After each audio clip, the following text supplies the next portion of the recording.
Hey, Zvonky.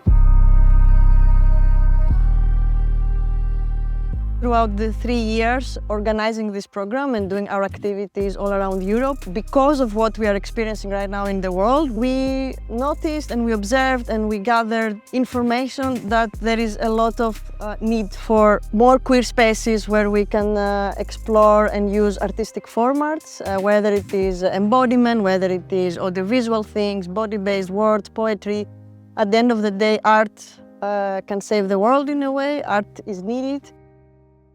Usually, queer creation is restrained and confined to the margins. And if we put it in the center and we give it the time and the space and the opportunity to bloom, then we can see how it can affect and it can impact the queer youth and those around us. For us, it was important to have like a 100% queer project. By and from queer youth to queer youth. And for us, it's a fundamental part of creating this safer space for expressing, for creating, for brainstorming, and for really exploring what is our message to the world and how do we want to communicate it with others. I think providing that space takes away a bit of the pressure of showing our narratives in a very particular way.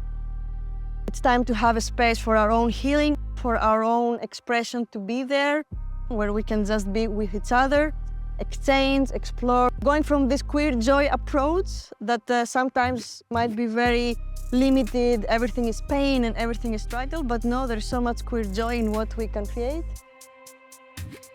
We followed a build-up in the program. In the first part, we were exploring different forms of activism. We focused the program in different based types of arts, like word-based, body-based, audiovisual, sounds, and crafts. And then the second part of the program, it made sense that after this exploration, there can be also the space of co-creation. Without limitation, without do's and musts and haves, how they can blend these artistic formats and to co-create something that they feel proud of. We are living in times where queer lives and identities and expressions are targeted. So what we decided is to have a festival for us. Instead of focusing on claiming for our rights to external audiences, we wanted to create a festival for treating us.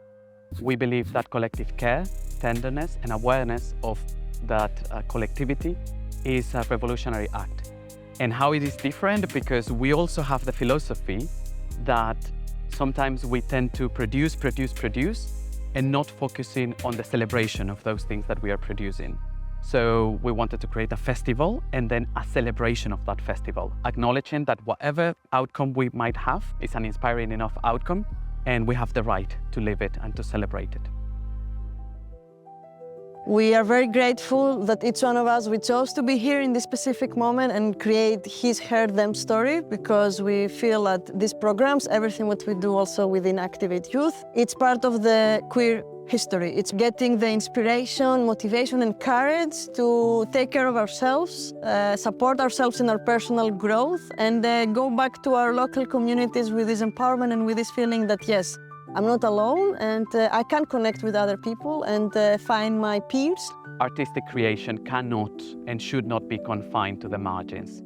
I think queer expressions and identities need, now more than ever, to be at the center of our funding bodies, institutions, plannings, and public spaces appropriation. What I would say is that Activate Youth Creation reminds us that we are here unapologetically and we have things to say. And first, within us, for hugging us, for acknowledging our presence, is an act of resistance.